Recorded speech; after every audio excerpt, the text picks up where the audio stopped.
Buenas tardes, buenas noches. Nos da muchísimo gusto estar nuevamente con ustedes en este espacio de entrevistas desde Aviala. Y como siempre tenemos un invitado muy especial y muy querido. Él es Ramón Grosfogel. Es un sociólogo puertorriqueño, militante de distintos continentes y de distintas luchas. Es además un invitado asiduo de nuestro programa. Y el día de hoy lo hemos invitado para analizar pues la situación mundial que realmente está como en muchos fuegos. Buenas tardes, ¿cómo estás, querido Ramón? Muy bien, muchas gracias por la invitación a tu programa. Aquí con mucho gusto siempre contribuyendo en lo que podamos. Y bien, pues tenemos una novedad con la que pues hemos comenzado estos días. Se acabó la tregua. Israel ha retomado los bombardeos sin misericordia sobre Palestina. Y tan solo en 48 horas se habla de cientos de muertos, en los que, bueno, se cuenta como siempre, la mayoría niños, mujeres. Quisiéramos que nos hicieras una breve actualización sobre lo que está pasando en este momento en Palestina y cuál es el sentido de este fin de la tregua. Bueno, una tregua que de alguna manera ya se anunciaba porque teníamos precisamente que se habían cerrado las fronteras ante la entrada de medicamentos, de agua, de víveres. Nos gustaría comenzar por ahí. Gaza. Sí, los acontecimientos son como siguen. Gana Trump las elecciones. Trump le impone una tregua a Netanyahu y a la extrema derecha israelí. Más bien por razones, creo que domésticas. Él quería como dar la impresión que él estaba tratando de hacer un acuerdo de paz.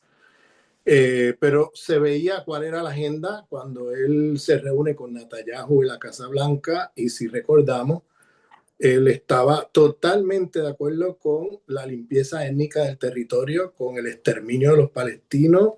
Él lo que decía era, bueno, en lugar de matarlos a todos, vamos a mudarlos a otro país. Mudarlo significa movilizar a los 2 millones que quedan de palestinos en Gaza para hacer un resort turístico. Fíjate que es muy interesante porque Trump siempre ha sido crítico del complejo militar industrial de los Estados Unidos por el gasto enorme que conlleva en el presupuesto del Estado americano.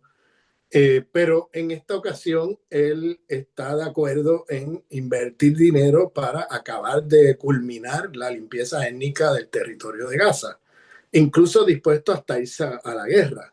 ¿Por qué? Porque en el caso de las otras guerras, él como capitalista que está en el mundo de los bienes raíces y de la industria hotelera turística, pues, y de los campos de golf y todo eso que está en la industria turística, pues él no ganaba nada de esas guerras. Por eso él las criticaba, porque eso era, todo ese dinero iba a parar a las arcas de 7 compañías armamentistas del complejo militar industrial de los Estados Unidos.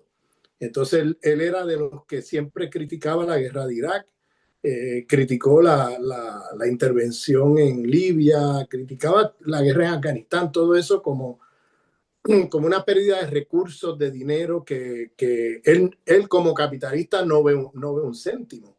Pero aquí en Gaza es otra situación, porque en Gaza la idea es hacer ahí un complejo turístico sobre los cadáveres de los palestinos. Entonces, él ahí tenía otra actitud frente a ese conflicto, porque él ahí como empresario hotelero, pues él obviamente gana mucho culminando la limpieza étnica de Palestina. Entonces, eh, él aquí pues anunció, si se recuerdan, que una tregua, un tratado de una tregua donde se liberen a través de 2 etapas todos los rehenes israelíes a manos de Hamas. Esa tregua se firmó, se acordó, A cambio, Israel tenía que retirar sus tropas del territorio, cosa que nunca hizo. Eh, en la primera etapa, pues más o menos se cumplió con los acuerdos, pero con muchas excepciones porque Israel siguió matando palestinos, siguió habiendo violencia en menor escala, pero siguió habiendo violencia. El tratado contemplaba el retiro de tropas que nunca pasó. Y cuando pasaron a la segunda etapa, jamás planteó que tenía habían cosas que no había cumplido Israel, que tenía que cumplir y que ellos no iban a pasar a la segunda etapa, que ellos han cumplido con la primera etapa del acuerdo, pero que no van a pasar a la segunda si Israel no cumple con los acuerdos. Lo que quería Israel era que soltaran a todos los rehenes sin ellos hacer nada a cambio. Es decir, que suelten los rehenes para continuar el genocidio, no retirando las tropas, no haciendo los acuerdos que tenían. Entonces, ¿qué pasa? Han usado, eh, eh, eso lo usaron de pretexto para decir que jamás no está cumpliendo con los acuerdos, como siempre hacen. Hacen acuerdos, luego los violan y le echan la culpa al que ha cumplido con los acuerdos. Eh, o sea, Israel no cumple con los acuerdos, pero le echan la culpa a Hamas. Entonces, es todo un pretexto mediático para justificar volver a la guerra.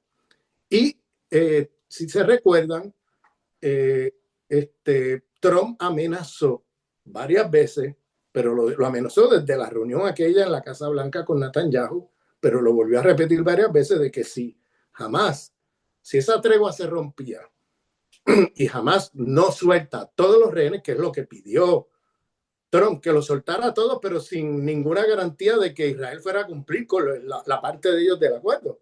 Entonces era como una burla, era un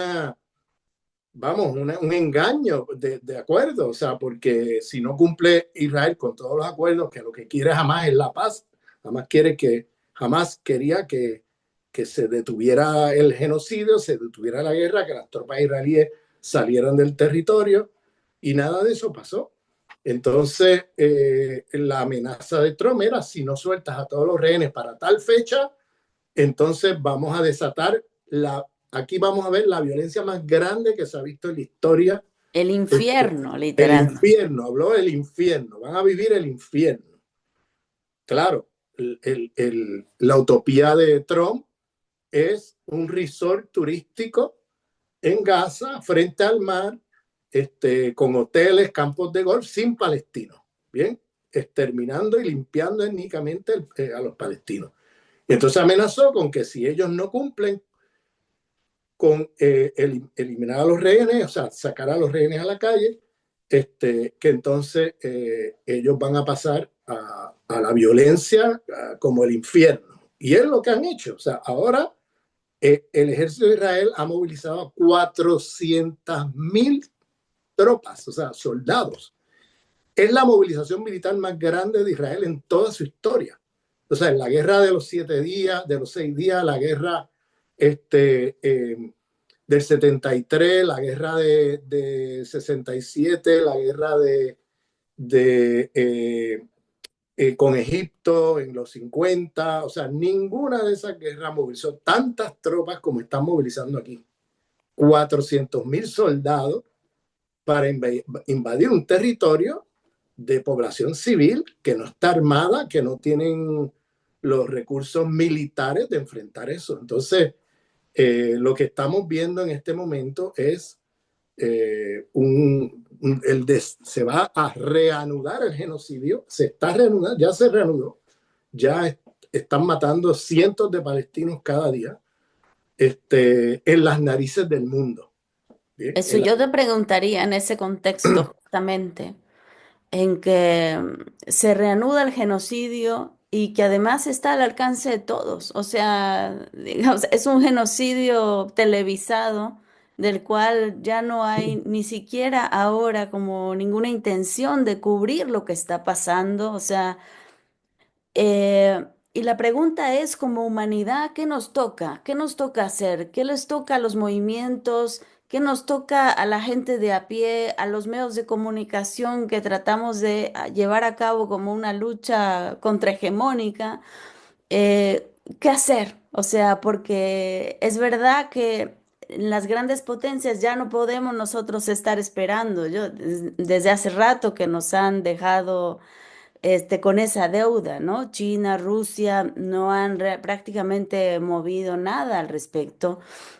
Y creo que la pregunta nos vuelve otra vez a nosotros.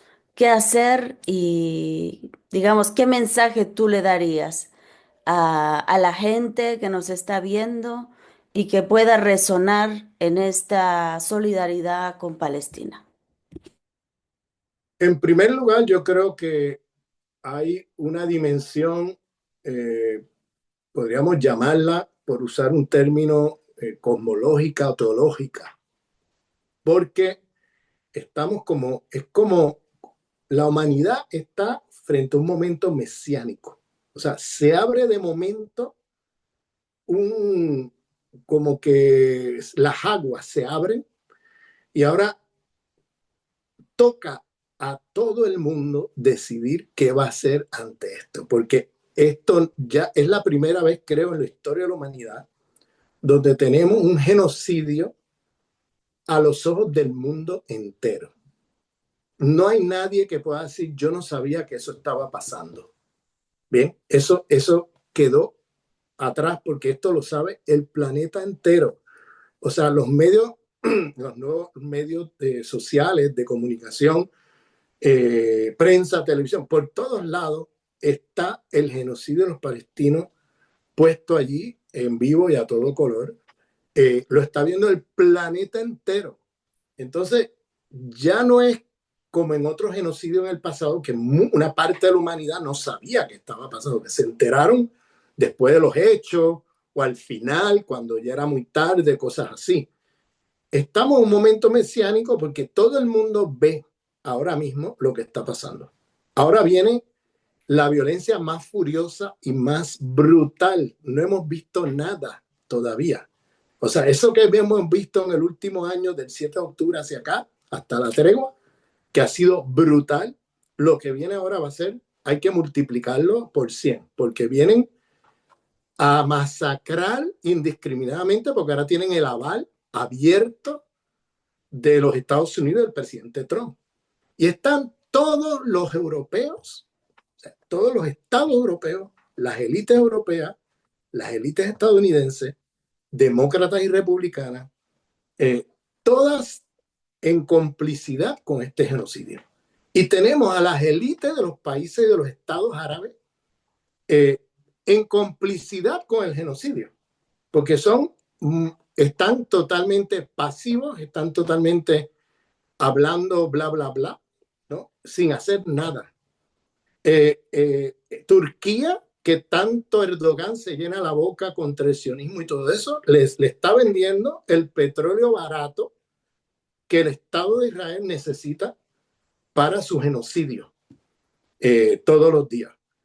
Turquía no ha roto relaciones comerciales con Israel, no ha participado del boicot hacia Israel, sigue comerciando con Israel como si nada.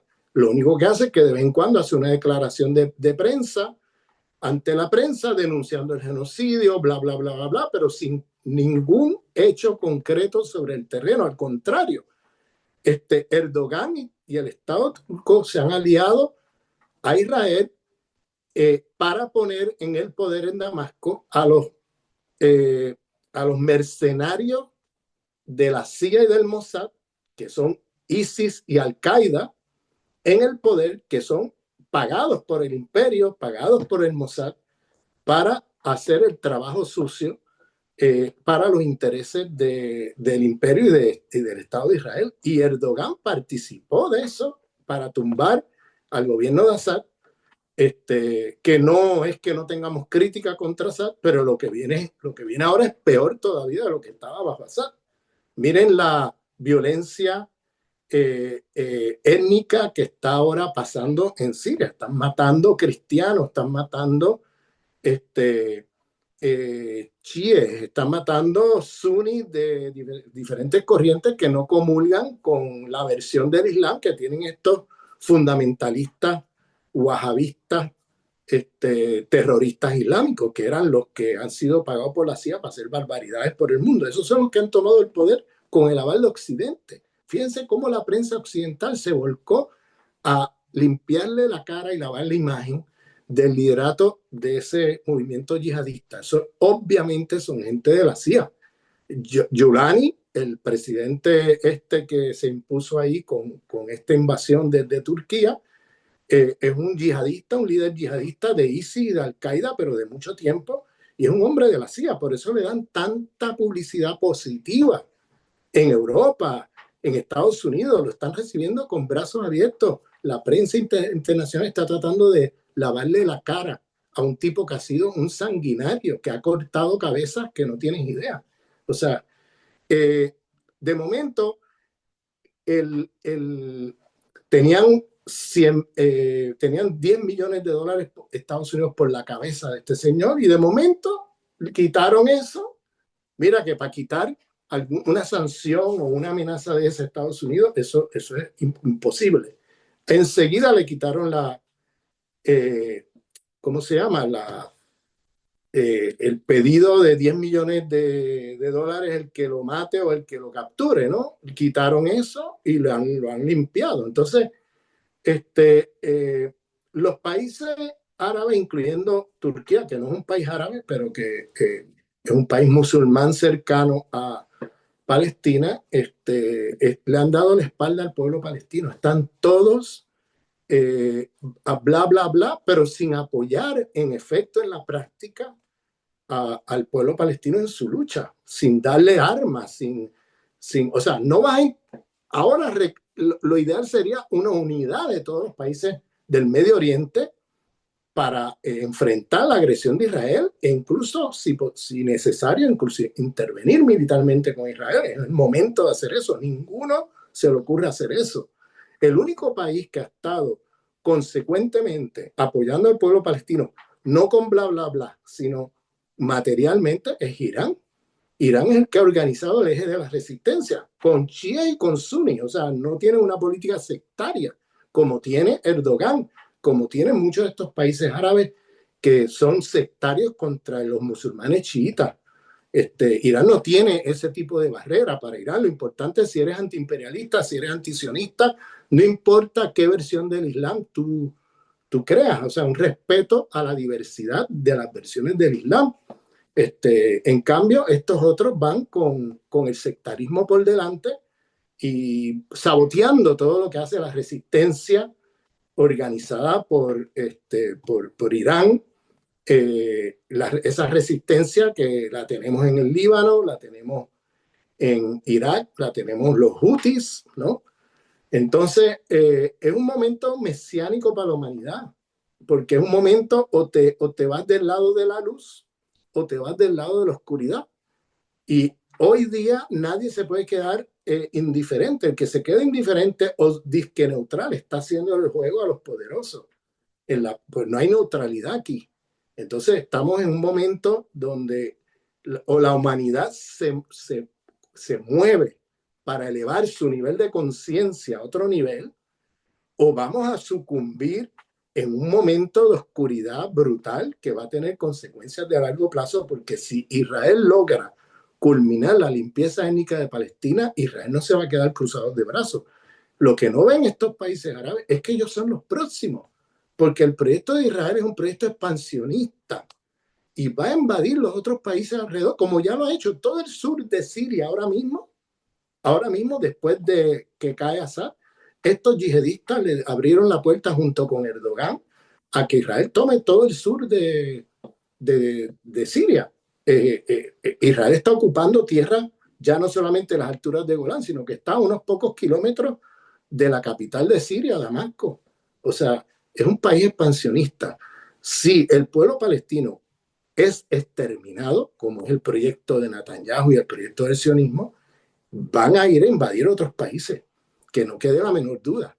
Entonces, estamos hablando de un momento muy difícil para la humanidad, porque Estamos hablando de que o nos movilizamos a escala mundial todos, elevando nuestro nivel de conciencia y nos ponemos en solidaridad con el pueblo palestino y boicoteamos a Israel, boicoteamos a Estados Unidos y todos los que colaboren con ese genocidio, o sea, el boicot comercial a todos esos países europeos, a los americanos, todo el mundo que esté colaborando con ese genocidio. O lo que va a pasar es que entramos en un momento de oscurantismo grande, porque lo que va a pasar es que no solamente Israel va a desatar su furor sobre todos los países del Medio Oriente y va a intentar acaparar el territorio, lo que ellos llaman el Gran Israel, que llega hasta Irak, imagínense, o sea, llega hasta Irak. Tienen ambiciones expansionistas, sino que también ahí se está ensayando formas de genocidios con inteligencia artificial. Y entonces, si la humanidad no mueve un dedo, están abriendo las puertas que vengan nuevos genocidios, porque los poderosos van a sentir que no tiene consecuencias, que de Palestina podemos pasar a otro lugar del mundo a hacer estos genocidios con inteligencia, dirigidos con inteligencia artificial, fíjense en esto, y ir reduciendo la población del mundo, que es un proyecto abiertamente declarado por la élite del capital financiero de Davos. Entonces, aquí tenemos un momento crucial, donde aquí se puede establecer un antes y un después. Y es un momento que podemos decir también ya políticamente, ¿qué significa esto? Pues mira, hay que irse a la calle en todas partes del mundo. O sea, hay que irse a la calle, hay que tomar espacio, hay que ocupar espacios que interrumpan el funcionamiento normal de los países del mundo en solidaridad con el pueblo palestino. Hay que movilizarse en donde quiera que estemos. Es decir, es un momento donde hay que poner una presión mundial, a escala mundial, para parar esto. Y claro, la resistencia, ahora mismo fíjense el ejemplo que están dando los hutis.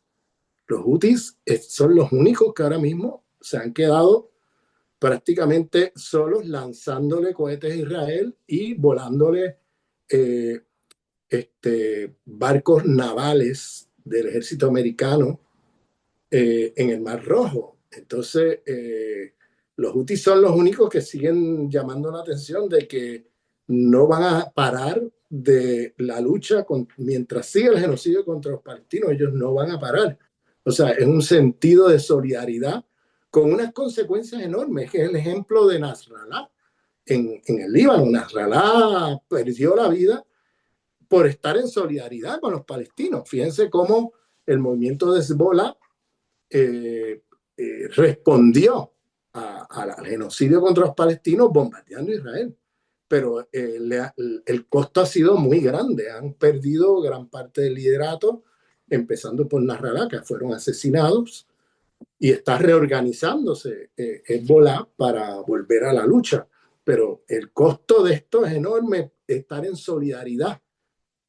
Pero fíjense cómo el estar con los oprimidos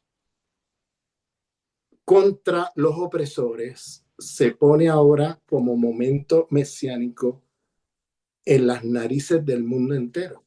¿De qué lado estás? Ya no puedes decir no sabía, no me interesa, no. Es que si no te interesa y te mantienes indiferente, estás con los poderosos. Estás en la hipocresía total, porque en la práctica estás con los poderosos, que son los que siguen haciendo el genocidio. Siempre la neutralidad juega a favor del que está arriba. Entonces, no hay neutralidad en realidad, eso es una falacia. Y, y mi llamado es a que la humanidad en este momento o eleva su nivel de conciencia a niveles de poner su vida al servicio de la humanidad, con todos los costos y todos los riesgos, por la vida, ¿no? Poniendo la vida como criterio prioritario, ético, ¿no? O la humanidad va a sucumbir en un proceso de oscurantismo, de muerte, porque Si no se detiene ese genocidio ahí, esto va a seguir. No solamente que el Estado de Israel va a seguir invadiendo otros países, sino también que los imperialismos occidentales están observando cómo reacciona la humanidad ante eso, porque hay agendas genocidas en otras partes del mundo y pueden desatarse genocidio en otras partes del mundo. Mira, ahora mismo en la India, en Kashmir, por ejemplo, que es un sector, una región de musulmanes en la India, los nacionalistas hindúes están mirando esto y intentando imitar lo que está haciendo Israel con los palestinos, lo quieren hacer allá. Entonces, esto está ahora mismo como, vamos, estas cosas si se dejan pasar y si se logra, Israel sale con sus objetivos genocidas, está abriendo las compuertas a que esto se desate la furia genocida por todas partes del mundo. Entonces, es la humanidad ahora la que tiene en sus manos elevar su nivel de conciencia. Entramos en un proceso desde un lenguaje teológico mesiánico, donde o actuamos, ¿no? O sucumbimos ante el oscurantismo. Es el momento ahora de actuar y de intervenir, no es un momento de quedarnos hablando bla, bla, bla. Y creo que también hay que remarcar lo que hay muchos niveles en donde se puede hacer movilización, crítica, organización. Y cada uno tiene que ir viendo en qué medida se inserta en esa lucha, pero lo importante es insertarse. O sea, que esto no se vuelva un precedente y que la humanidad cierre los ojos sin hacer nada, ¿no? Por ejemplo, yo diría, y aquí lo vamos a poner, todas las marcas, ¿no? Que normalmente se consumen y que detrás están, o sea, los grandes poderes fácticos de Israel, de las armas, del genocidio. O sea, tenemos que hacer como la conexión entre ese consumo capitalista genocida y la muerte de los niños en Gaza. O sea, tenemos que empezar a ver esas mercancías, ¿no? Chorreando sangre, que nos sea imposible entrar en un Starbucks. A mí realmente me da una rabia que me enciendo cada vez que paso enfrente de un Starbucks y lo veo a reventar y yo digo, ¿qué está pasando? O sea, ¿cómo puede ser? ¿Acaso toda esta gente que está aquí adentro no sabe, ¿no? Que aquí se está llevando a cabo un genocidio con este dinero que ellos están gastando. O sea, tenemos que hacer esa conexión, una conexión neuronal, pero una conexión también práctica. O sea, que eso se note, nuestro modo de consumo tiene que transformarse. O sea, ¿por qué es que se han llegado a construir estos grandes emporios, ¿no? O sea, esta gente que puede decidir sobre la vida o la muerte, así como hacía el emperador, ¿no? Que pues decidía sobre la vida o la muerte de los que estaban en el circo romano, de los cristianos. Hoy estamos frente a ese momento, pero nosotros los hemos puesto ahí. O sea, nosotros con nuestro consumo también. O sea, es un momento en el cual la humanidad tiene que voltearse a ver a sí misma y empezar a pensar qué tipo de mundo quiero para mis hijos. Si no puedo, digamos, si no puedo salir a la calle, entonces educa a tus hijos, ¿no? Para que no reproduzcan esos genocidios. Es decir, hay muchas cosas por hacer en la crianza, en la educación, en la organización, como dices, en la toma de espacios, en la interrupción de la vida institucional. eh, por ejemplo, los académicos también han empezado a movilizarse y eso ha sido muy importante, cortar relaciones con las universidades eh, que defienden o que callan también ante el genocidio.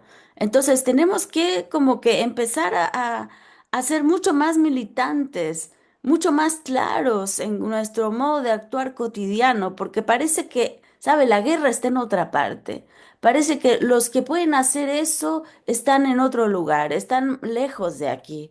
Pero en realidad, estos poderes grandes, ¿no? Estos emporios, los hemos creado nosotros en Sí, este se pone, consumo irracional que además de todo nos envenena con todo eso que nos venden, ¿no? O sea, es como bueno, un se negocio pone, redondo para ellos. Nos matan en el intento y además se enriquecen.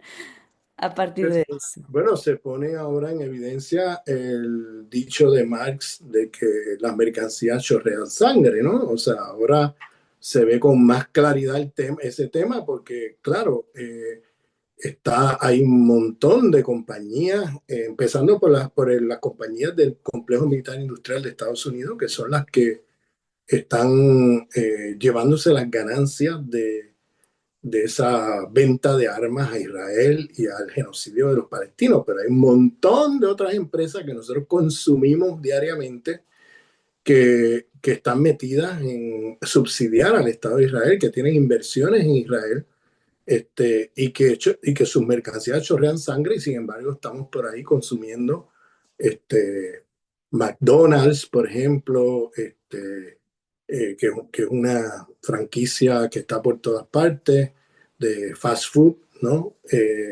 Está, como dice Starbucks, hay una lista larga de estas compañías que hay que organizar el boicot. Eso ya se está haciendo en muchos lugares, pero no al nivel que se requiere. Entonces, eso es lo que desde lugares distantes, lo más que vamos a poder hacer. Desde otros lugares ya más cercanos, como el Medio Oriente, pues está el tema de la resistencia y la lucha. Mira lo que hacen los hutis. Los hutis se la juegan, se están arriesgando su vida por la solidaridad con los palestinos y dicen que no van a parar mientras los palestinos estén siendo exterminados. O sea, es un ejemplo a la humanidad lo que están dando los hutis desde Yemen, desde un país que queda no sé a cuántos miles de kilómetros de Israel, de Palestina, ¿no? De la Palestina ocupada por Israel. Están dando respuestas desde su inmediatez, como por ejemplo interceptando los barcos israelíes, interceptando los barcos americanos, todo el que colabore con el genocidio los interceptan ahí en el Mar Rojo, los atacan, tiran misiles que van miles de kilómetros desde Yemen hasta la Palestina ocupada, atacando posiciones del ejército de Israel. O sea, estamos hablando de un ejemplo para la humanidad.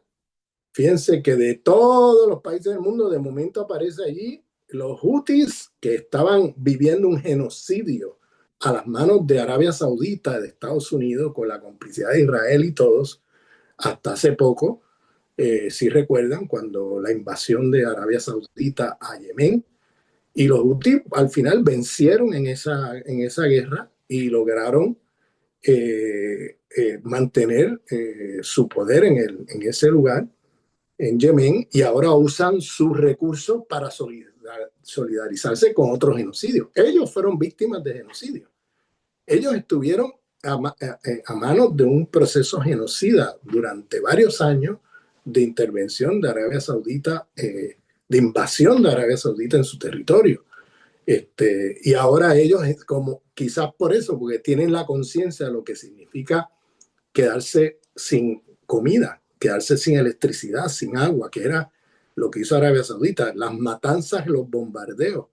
Y ellos han vivido eso y quizás por eso su nivel de conciencia es muy superior al resto del mundo en este tema, porque ellos son los primeros que vivieron eso hasta hace poco y, y ahora están usando todo lo que tienen a sus manos para solidarizarse con las víctimas de otros genocidios.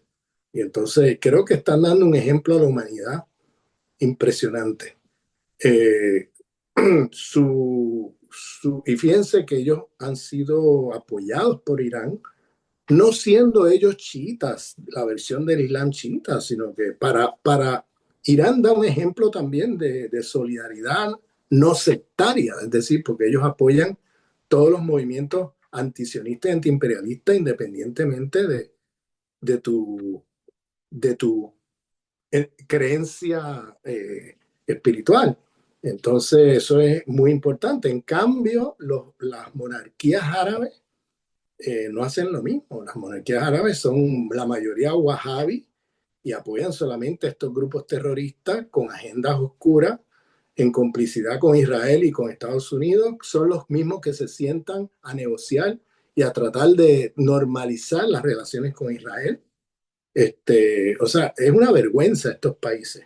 Y hay un discurso del comandante en jefe de los Houthis que él hizo ayer que estaba diciendo esto mismo, decía que era una vergüenza estos regímenes árabes que están facilitando el genocidio contra los palestinos.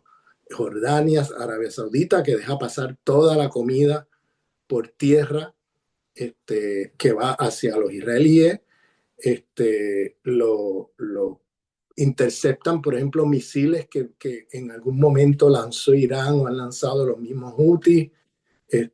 O sea, están ahí como guardianes de ese genocidio, pero luego cuando van a las conferencias de prensa se llenan la boca criticando y atacando al gobierno de sionista, pero en la práctica no hacen nada, al contrario, hacen mucho para mantener las relaciones comerciales y la normalización de relaciones con Israel. Y todo eso lo hacen como tapadito, ¿no? Sin hacer mucho ruido. Lo mismo Turquía, Erdogan es una vergüenza. Erdogan es una vergüenza. Por eso es que la gente que salió y que se alegraron de la caída de Assad, eh, pues creo que deben repensar, porque aquí se confirma lo que la resistencia el eje de la resistencia dirigido por Irán venía diciendo hace tiempo que la movida para tumbar a Assad era una movida de Israel y los imperialismos occidentales. Ahí se confirma.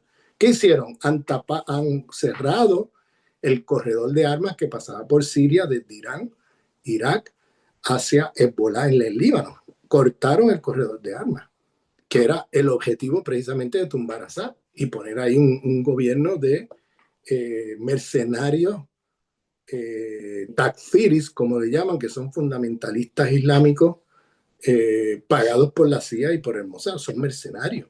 Y han estado haciendo estas cosas por todos lados, en Libia, lo hicieron en Irak, lo han hecho en Siria, en la guerra civil de Siria durante muchos años.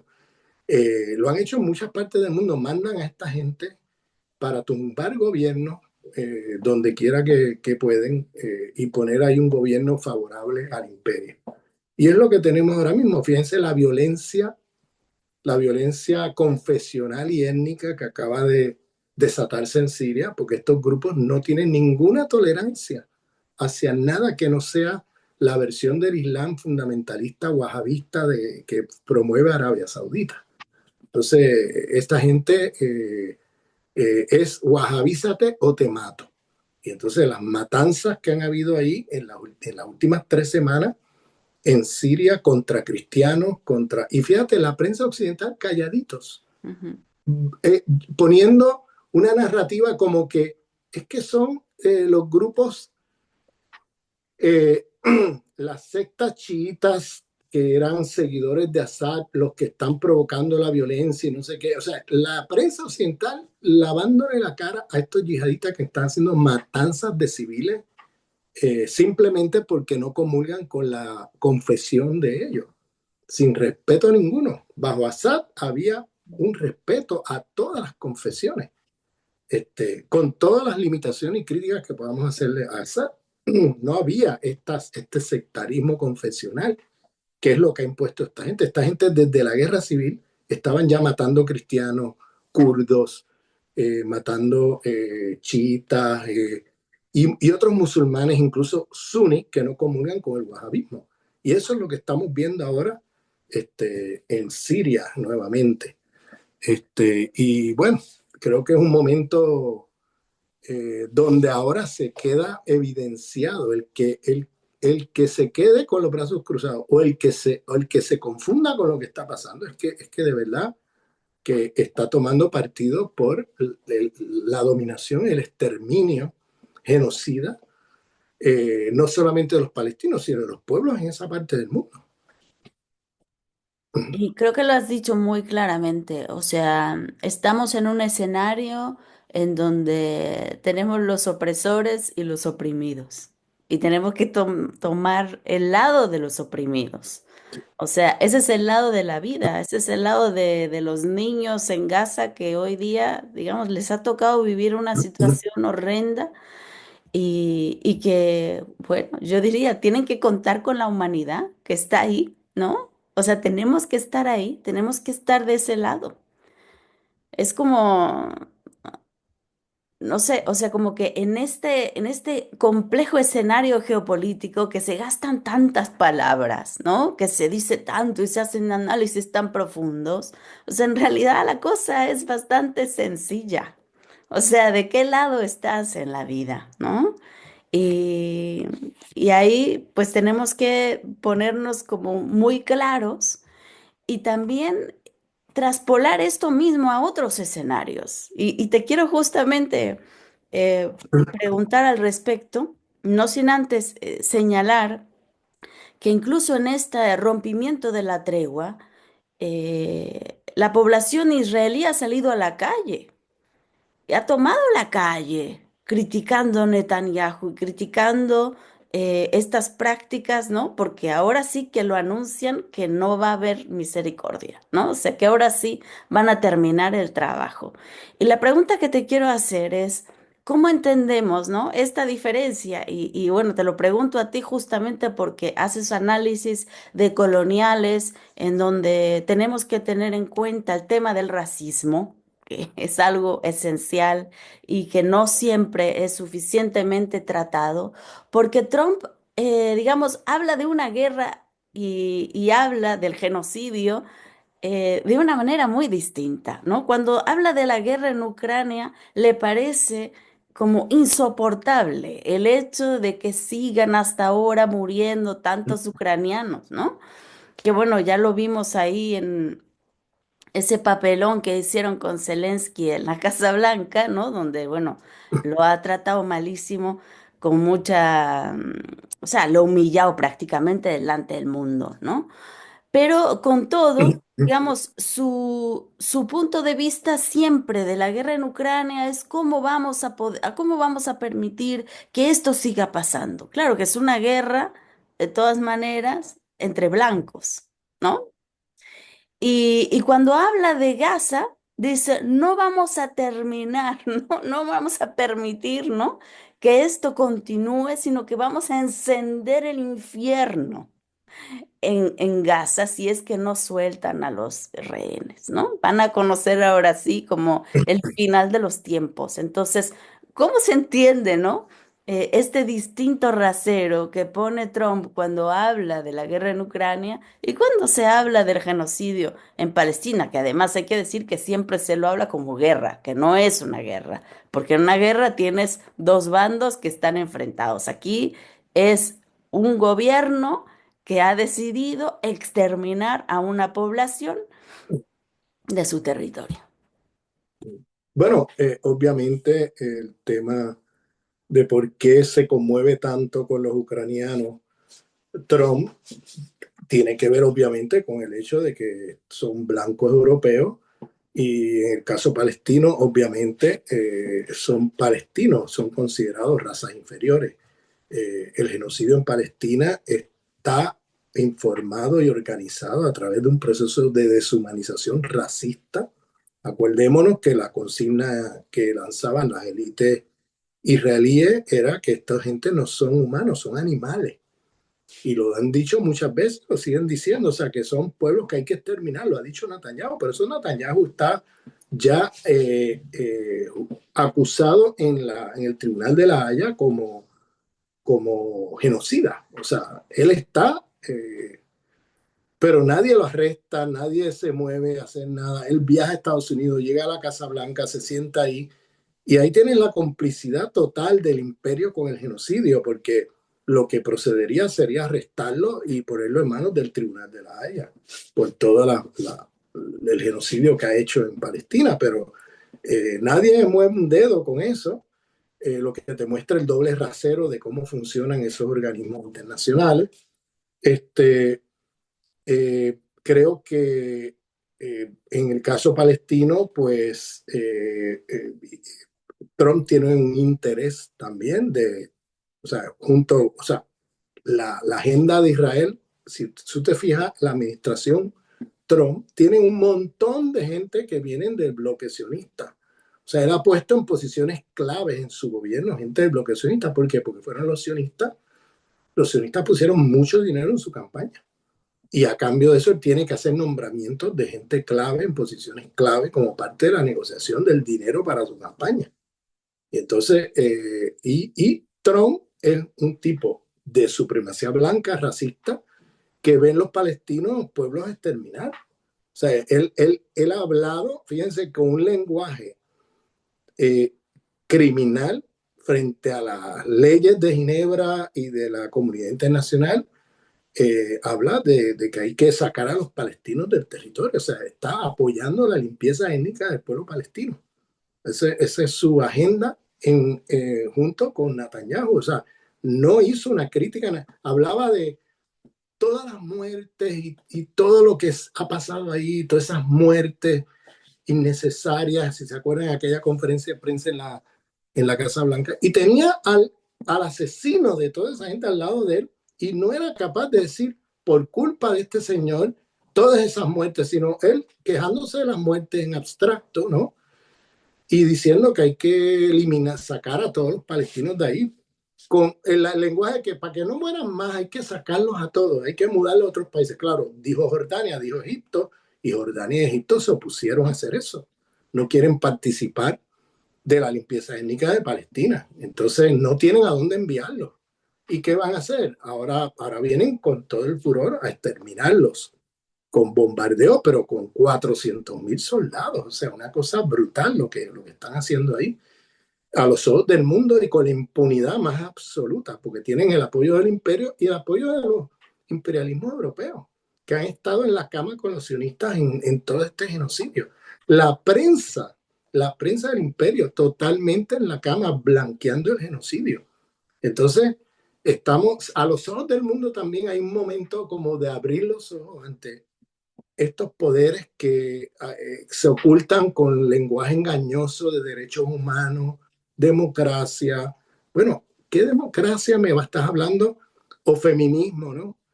¿De qué feminismo me estás hablando si están matando a miles de mujeres, cientos de miles de mujeres en Palestina? O sea, y ustedes están participando de eso. ¿De qué feminismo me estás contando?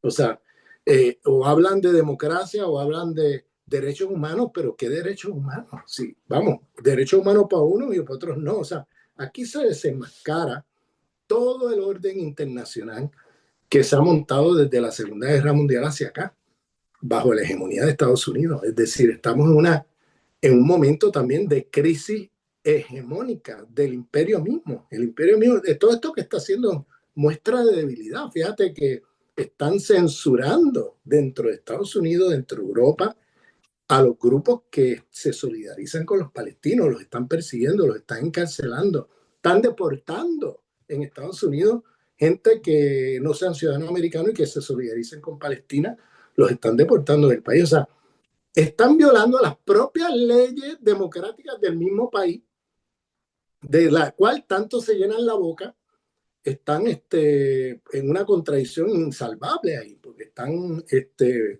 quitándose derechos a ellos mismos por apoyo a estas matanzas sionistas en Palestina. Y aquí ve nuevamente el doble rasero. No es lo mismo Ucrania, que son poblaciones blancas occidentales, que Palestina. Y ahora desde el principio se veía el doble rasero porque, claro, estaban apoyando el derecho de autodeterminación de los ucranianos frente a Rusia, pero no el derecho de autodeterminación de los palestinos frente a Israel. Ahí veías ya desde el principio, pero ahora hay un viraje en la política imperial porque lo que quiere Trump es contra la OTAN y contra la Unión Europea, es hacer un tratado de paz con Rusia, resolver el problema ucraniano y acceder a los recursos minerales y naturales de Ucrania. Ese es el proyecto de Trump. Es decir, en vez de estar gastando dinero en una guerra inútil, explotemos a Ucrania. Hagamos de Ucrania un lugar de inversiones donde los americanos puedan sacarle todos los recursos posibles. Y hay recursos estratégicos en Ucrania que el imperio necesita. Hagamos una negociación donde nos beneficiemos nosotros, el imperio americano. Entonces, dejemos colgado ahí a los europeos que se arrodillaron frente a Estados Unidos, una guerra que es de Estados Unidos, no es una guerra de Europa, es una guerra de Estados Unidos. Y las élites europeas eh, se parecen mucho a el caso aquel del esclavo que su amo eh, se hizo un militante por la emancipación de los esclavos y emancipó a los esclavos de su plantación y él como esclavo se echó a llorar porque ahora su amo se había hecho antiesclavista. Entonces, es algo así lo que estamos viendo en Europa. Se están echando a llorar en las conferencias internacionales. Miren la conferencia de Múnich. Ahí estaban llorando porque Estados Unidos pues los tomó partido ahora en contra de Europa, o sea, en contra de Europa, que había metido un dineral ahí en el tema de la guerra de Ucrania. Y claro, ¿por qué Europa se embarca en una cosa así que le afecta a sus industrias, le afecta a todo? Pues por una sencilla razón, porque Europa es económicamente, políticamente y militarmente dependiente de los Estados Unidos. Entonces, Biden lo que hizo fue quedarse con el mercado europeo, sacando las empresas rusas y metiendo empresas americanas que le venden 5 veces más caro a los europeos. Por eso la inflación en Europa y por eso los costos de la calefacción, del gas, de petróleo, todo eso se ha disparado en Europa, que lo está pagando los pueblos europeos, esta inflación. Entonces, Biden fuerza a la Unión Europea a poner 2% del Producto Interno Bruto en compra de armamento a empresas americanas. Bien. Y ahora viene Trump y dice, bueno, la OTAN, yo no voy a seguir subsidiando la OTAN. Ustedes van a tener que pagar no el 2%, el 5% del Producto Interno Bruto, que es una barbaridad de dinero, y para mantener comprando armas, ¿no? Y claro, ¿qué acaba de pasar hace unos días? No sé si han seguido las noticias, pero se acaban de dar cuenta los europeos. No sé, no creo que sea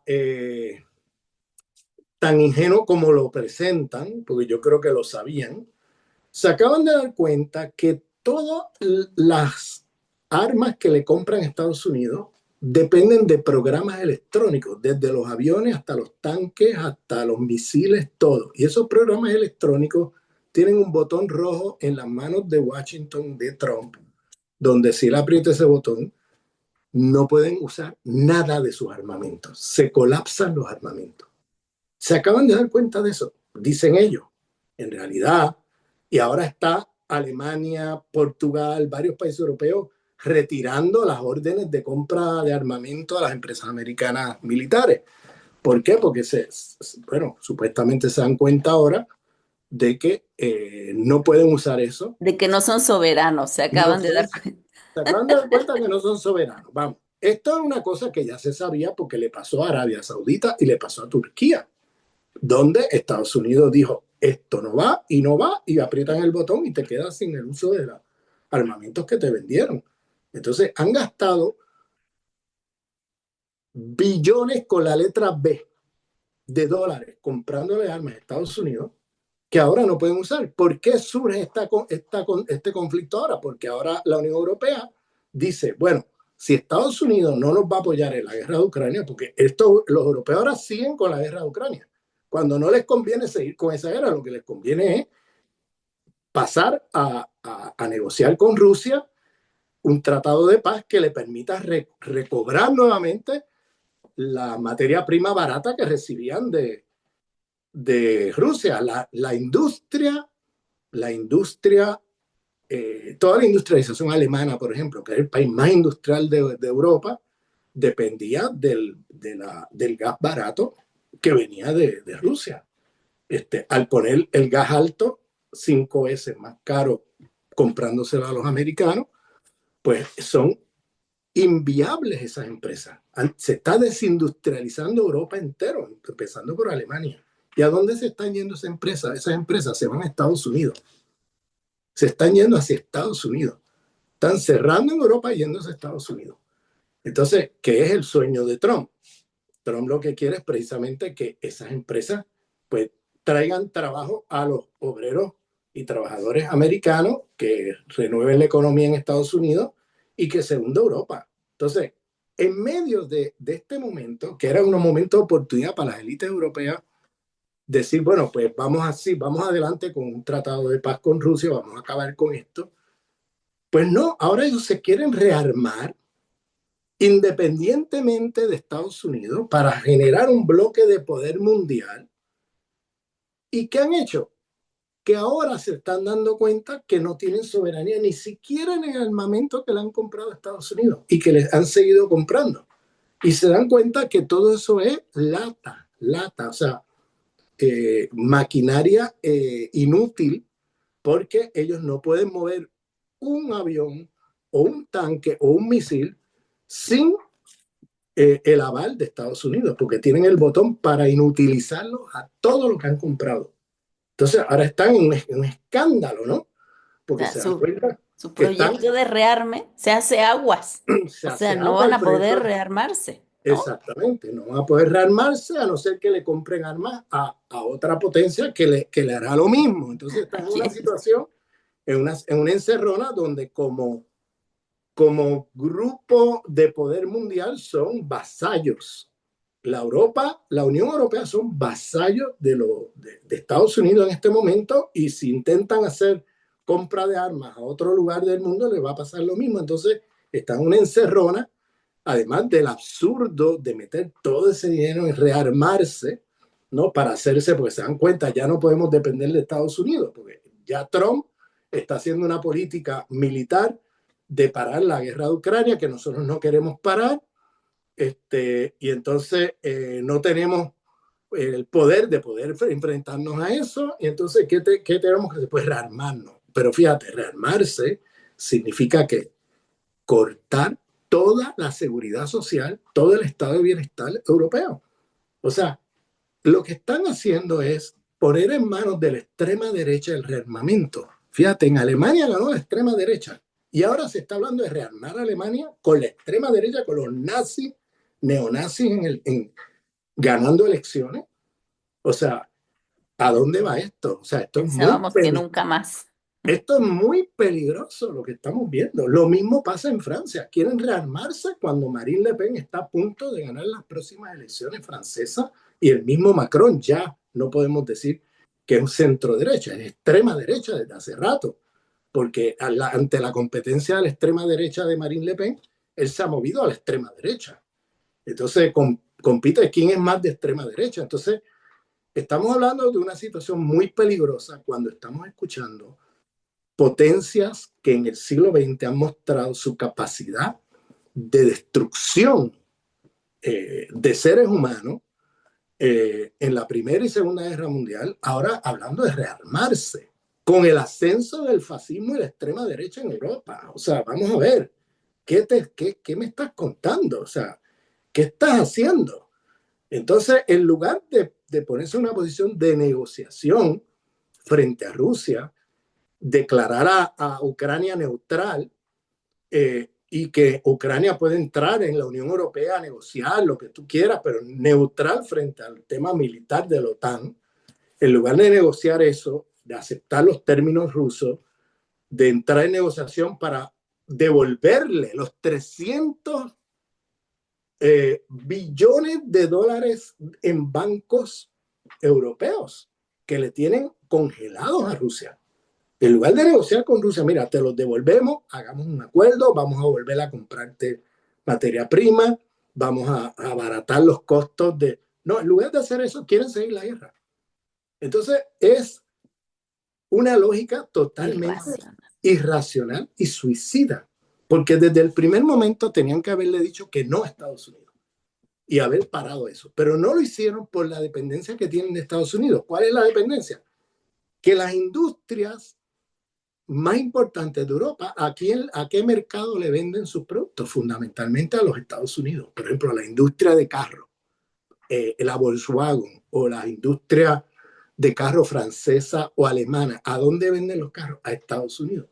Entonces, reciben dólares, ¿y qué hacen con esos dólares? Los reinvierten en Wall Street o en la compra del tesoro americano.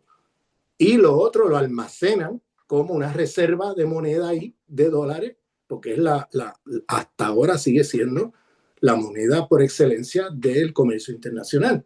Entonces, ¿qué pasa? No le podían decir que no a Estados Unidos así, porque entonces le pueden cerrar la importación de los carros y todo eso y de otros productos a la industria europea. Y entonces se fueron de cabeza con el proyecto de la guerra contra Rusia vía Ucrania, con ese proyecto que era un proyecto de Washington. Ese proyecto fracasó y ahora viene Trump a tratar de remediar lo irremediable, tratando de poner orden, porque lo que viene es una derrota aplastante de Estados Unidos y Europa en Ucrania. Entonces, ¿qué está intentando hacer Trump? Pues vamos a negociar esto, vamos a parar esto antes que sea muy tarde y vamos a intentar de capitalizar de los recursos naturales de Ucrania para que Estados Unidos se quede con esos recursos. De hecho, es parte de la negociación que él tiene con Zelensky, es esa. Yo te avalo y te apoyo en protegerte en esta negociación de paz con Rusia, pero a cambio tú me tienes que dar todos estos minerales y todos estos recursos estratégicos que tienen ustedes ahí. Entonces, Claro, porque además hay que decir que Trump, o sea, la idea es cobrarse, porque Estados Unidos ya puso mucho dinero ahí. Entonces la cosa es, ¿Zelensky cómo le va a pagar? No le puede pagar, no tienen industria, no tienen nada con que pagarle. Entonces Trump llega y le dice, bueno, me vas a pagar así, ¿no? Me vas a exactamente. pagar con materia prima, con tus tierras raras. Entonces él viene a cobrarse, pero que, o sea, es una locura, porque Estados Unidos metió a Europa en esa guerra. Uh Y -huh. ahora, ¿no? Estados Unidos se sale de esa guerra y Europa se queda ahí metida. O sea, ella Sí, está como dice, o sea, totalmente traicionada, pero esa es siempre como la lógica moderna individualista, porque aquí no hay bandos y no hay fidelidades. sí, En claro, realidad aquí es sálvese quien pueda, yo busco por mi propio interés y Estados Unidos está haciendo lo que siempre hace, o sea, no hay nada que extrañarse. Y claro. Europa pues se quedó ahí totalmente dejada como la en el altar, esperando que Estados Unidos siga con el proyecto y ahora Europa en la irracionalidad total. Sí, porque ahora muy tardíamente se da cuenta que tiene que para poder ser un poder mundial, tiene que salirse de estar subordinado a Estados Unidos, pero ya es muy tarde, porque está subordinado económicamente, financieramente, está subordinado militarmente, estás en todo, hasta las armas no son tuyas, porque ellos aprietan un botón y todas esas armas que le compraste es chatarra, o sea, chatarra, pura chatarra, que no puedes, y son inútiles para una guerra. Si Estados Unidos dice, si por ejemplo, Estados Unidos acuerda la paz con Rusia y llega a un acuerdo con Ucrania y Rusia,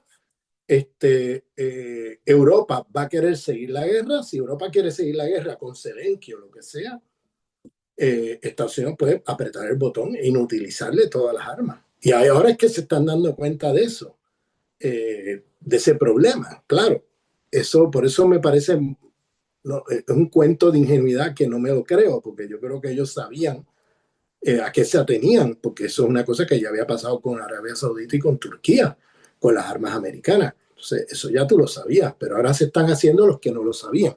Porque, claro, a los ojos del pueblo es muy vergonzoso que sabiéndolo siguieras comprándole armas al imperio de esa manera, sabiendo que ellos son los que deciden cuándo las usa y cuándo no las usa. Entonces, estamos ante los pueblos europeos en este momento, hay una crisis fuertísima de hegemonía. O sea, ya los pueblos europeos ya no le creen una palabra a esas élites globalistas financieras que han estado de derecha y socialdemócrata de Davos, que han estado manejando Europa hasta ahora. Ahora vienen las extremas derechas, que son los que están con fuerza ganando elecciones, porque los pueblos europeos le han perdido toda fe y confianza a estas élites ante la debacle en que están metidos en este momento. Fíjense esto que estoy contándoles. Este, eh, y que los pueblos europeos están pagando esta jugada, pero muy caro, porque la inflación es muy alta en Europa. El gasto de, por ejemplo, de calefacción es enorme. Hay gente que no lo puede pagar. Millones de personas que no pueden pagar la calefacción. O sea, hay unos problemas serios en Europa de empobrecimiento masivo que están haciendo que esas clases trabajadoras blancas empobrecidas se estén yendo a la extrema derecha, buscando un apoyo nacionalista frente a estas élites globalistas que se venden al mejor postor, ¿no? Entonces ahí es donde vienen los discursos nacionalistas de extrema derecha a volver a tomar fuerza en Europa. Y ahora, en medio de ese ascenso del fascismo, aparecen estas élites hablando de rearmar Europa. O sea, ¿qué me estás contando?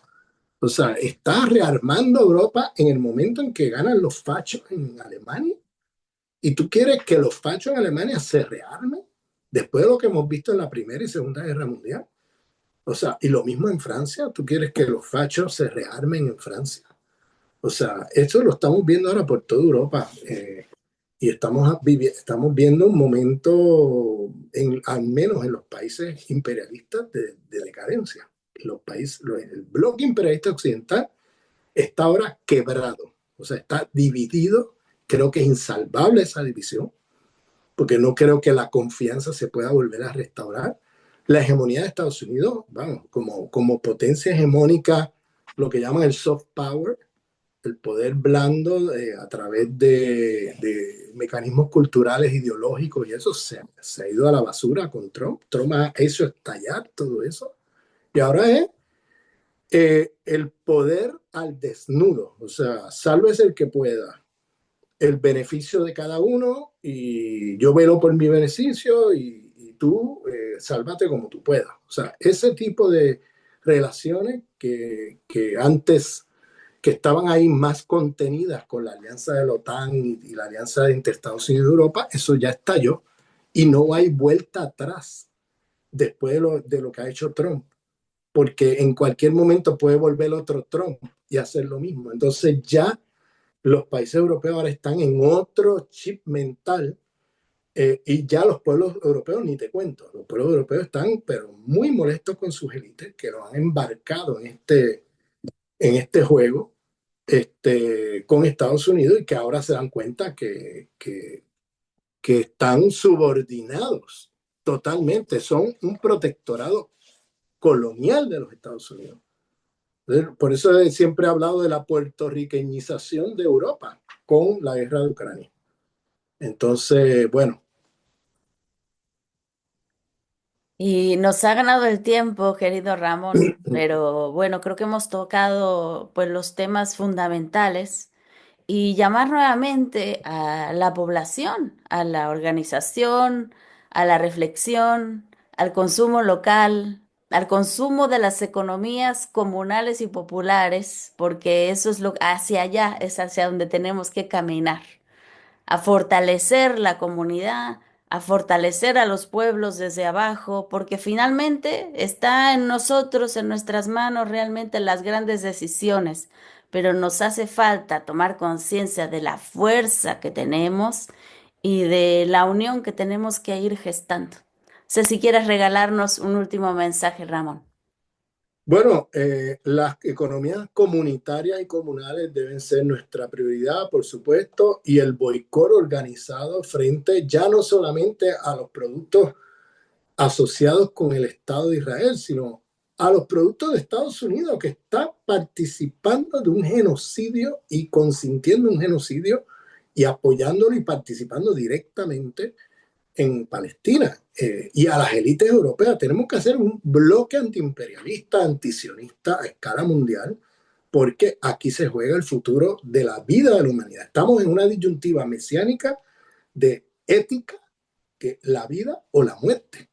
En eso que estamos enfrentados. O sea, es como si, teológicamente hablando, se hubiera confabulado el universo o el ser divino o las fuerzas divinas para poner a la humanidad una disyuntiva que o elevas tu nivel de conciencia ética, ¿no?, y política ante el mundo, o se van a hundir aquí todos. O sea, es como si llegaba a un punto así de no retorno, donde o nos vamos por este camino, una bifurcación, o te vas por el camino ético o te vas por el camino de la muerte. O afirmas la vida o afirmas la muerte. Es como que no hay otra. O sea, gústate o no te guste, independientemente de qué ideología tú tengas, independientemente de si te gusta o no te gusta el sistema capitalista, es que esa es la disyuntiva. O vas por un camino o vas por el otro. O sea, ya no hay vuelta atrás. No hay neutralidad. Exactamente. Muchas gracias. Un abrazo.